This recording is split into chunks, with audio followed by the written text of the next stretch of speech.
In our discussion of population geography, we're going to use a number of visual tools. We're going to introduce the demographic transition model in part one, and then we're going to introduce what are called population pyramids in part two.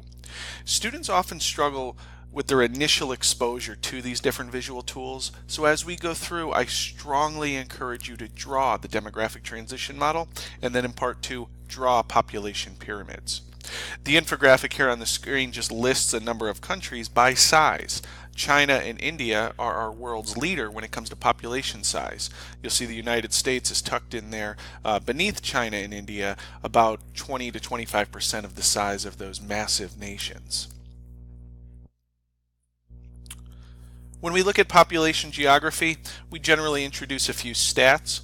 So as of July 1st, 2019, our best estimates suggest that we have 7.6 billion people here on Earth. In the United States, we have 329 million.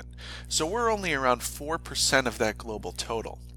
People often ask, are there too many people on Earth? And this has been a dilemma since going back to the 1700s as our populations have increased. People have always said, are there too many people? Well, we've met the demand for population growth time and again. But what we need to ask ourselves is that as we transition into more modern societies, as our mass consumption and globalized culture continue to evolve, can we meet the demand for a 21st century mass consumption society? And that's a big question we have today. You'll note here that China and India both have over 1 billion people living in those countries. Those are the only two countries on Earth with populations exceeding 1 billion. And we're adding one person to our population total every 14 seconds. So when we add up daily births and daily deaths, we're seeing that we're gaining one person, or about 4 or 5 people per minute. Population growth has been slow until the 20th and 21st century. You'll note here a few different stats. From AD 1, or current era 1, we had 200 million people. So for tens of thousands of years, we had a very slow increase in our population. It took 1,000 years for that 2 million to double to for the 200 million to double to 400 million. But then we had a disease. We had what's known as a pandemic, a disease that spreads over a large part of the world's population. This bacterial disease, known as the Black Death, hit in the mid-1300s. About 50 to 60% of Europe's population was wiped out during this event. Population worldwide declined to 320 million.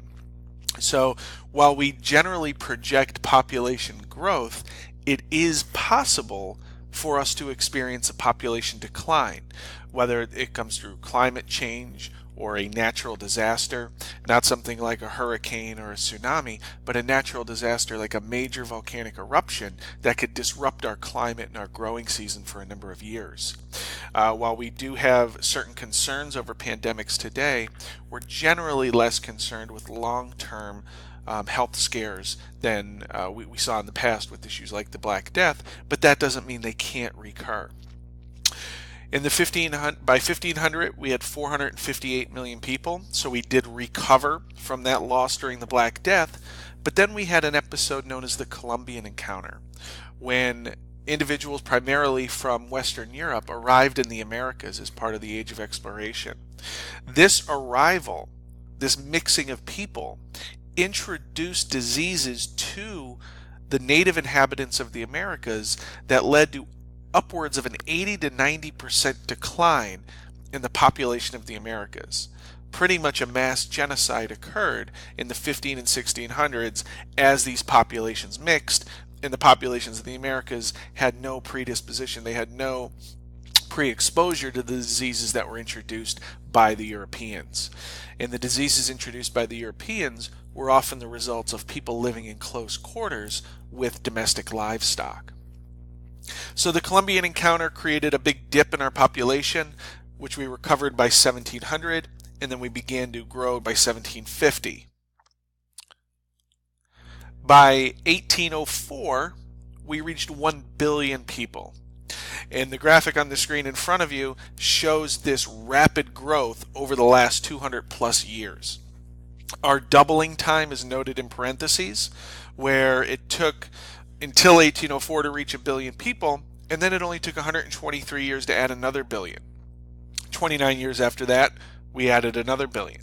15 years after that, we added another billion.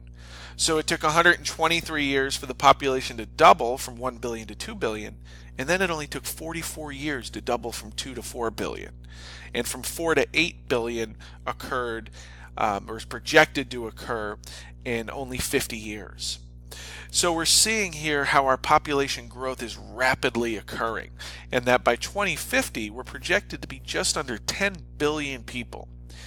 Our longer-term estimates show that the global population is expected to peak at about 10 billion people, and we're going to discuss why that expectation is in place when we look at our demographic transition models. When we look at population growth around the world, you'll see that the infographic in front of you reflects both developed and developing regions. Developed regions are generally considered North America, Western Europe, Australia, some of our other economically and socially developed areas.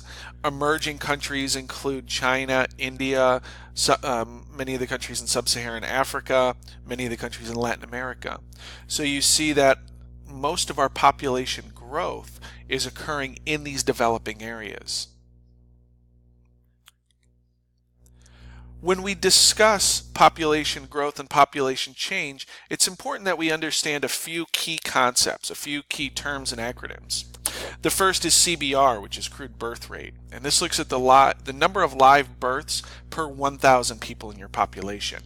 CDR, on the other hand, looks at the death rate, or the deaths per 1,000 people.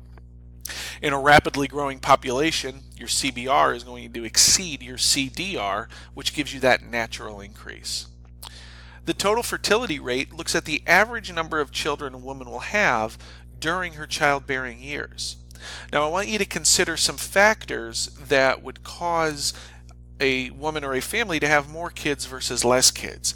Consider situations now here in the United States. Maybe ask yourselves, when is a good time to have kids and why? These types of decisions, these social, economic, and cultural factors strongly influence our total fertility rate. In addition, public health and healthcare does as well. Infant mortality looks at the percentage of children that will die within the first year of their life.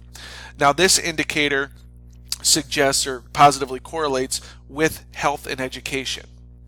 Life expectancy equals the average age at death. As our population expands, we're seeing that people are living longer and longer.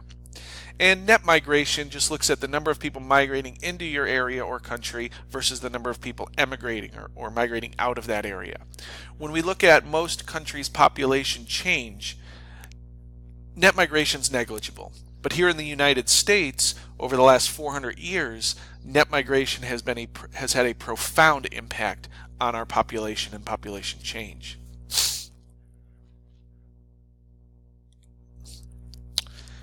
This is an overview of the demographic transition model. We are going to go through each step, each stage of the demographic transition model in detail. Again, I strongly encourage you to draw this model as we go through it. We're going to look at each stage, and then we'll look at the model in recap and introduce a couple key terms. We'll identify some countries that are located in each stage and talk about why birth and death rate and natural increases are changing along the way. Stage 1 is pre-modern. There are currently no countries in stage 1. So we use this term pre-modern to suggest that we have moved out of this stage in our demographic transition model. Consider some of the time periods that were previously discussed. AD 1, we were in pre-modern. Then during the time of the Black Death, we were in pre-modern. But beginning around 1700, we've pushed out of this phase. This phase, as you can see, is highlighted by a very high crude birth and crude death rate, about 40 per 1,000. We don't have anywhere on Earth with a sustained death rate that high. There was a high fertility rate and a low life expectancy. High infant mortality contributed to that high fertility rate. So many times women would have 6 or 7 kids in the hopes that 3 or 4 of them would survive. We have an agricultural-based economy during this pre-modern stage, so large families were seen as assets to work a family farm. Stage 2 of the demographic transition model is called population explosion. Here, our birth rate remains very high, but our accrued death rate drops drastically. We have a high total fertility rate because traditions, norms, culture persists from stage 1 into stage 2.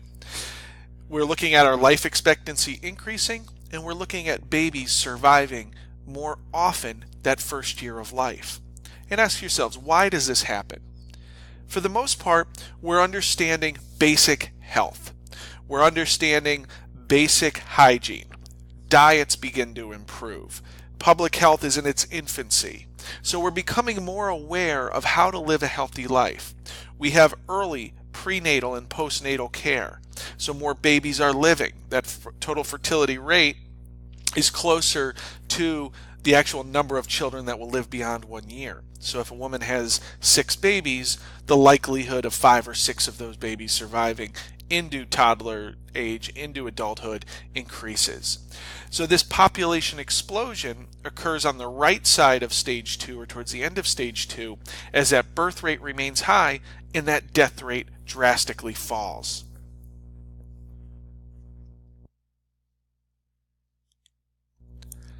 In stage 3 of the demographic transition model, we see that our accrued birth rate begins to fall a little bit. Not rapidly at first, but as our society matures, it begins to drop. We're seeing a continued drop in the accrued death rate as public health, as hygiene, as diets continue to improve and become more normal, become common. We see a decrease in the total fertility rate as society is beginning to recognize that fewer kids are needed, one, because the survival rate is higher, and two, because in stage 3, our country begins to urbanize. We begin to industrialize. We're moving away from agriculture, meaning fewer kids are actually needed in a home. Childcare in stage 3 begins to evolve into a liability as opposed to an asset.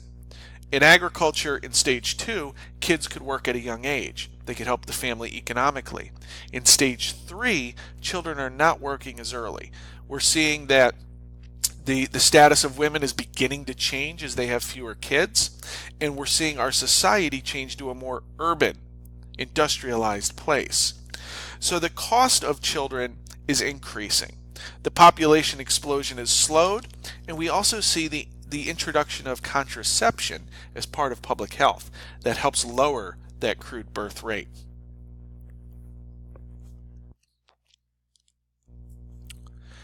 In stage 4, our population is stabilized. Our crude birth rate is low, our crude death rate is low, and our fertility rate is low. Health and diet have improved, along with affluence, to give us a high life expectancy. Infant mortality is very low. In stage 4, we see the status of women improve. Women are now pursuing education and careers. What this does is put off childbearing until a later age, and also reduces the number of children a family has. So as part of this demographic transition model, we see an economic shift from agriculture to urban. We see a social equity shift from inequality to more equality. We see an affluence shift from relatively low income to higher income as we move through stages 2, 3, and 4. Again, draw this diagram. So in stage 4, our CDR and our CBR are very close. We are still growing as a population, but that growth has slowed significantly.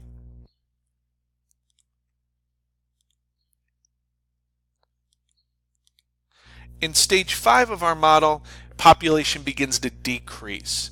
We have aged our population, we have fewer kids, and as we age our population, as the status, the gender equality continues to improve, people are having fewer kids. We are a wealthy society, but we are also an aging society. So we've exchanged wealth and health for overall age. At some point, our population will begin to decline because of our low crude birth rate.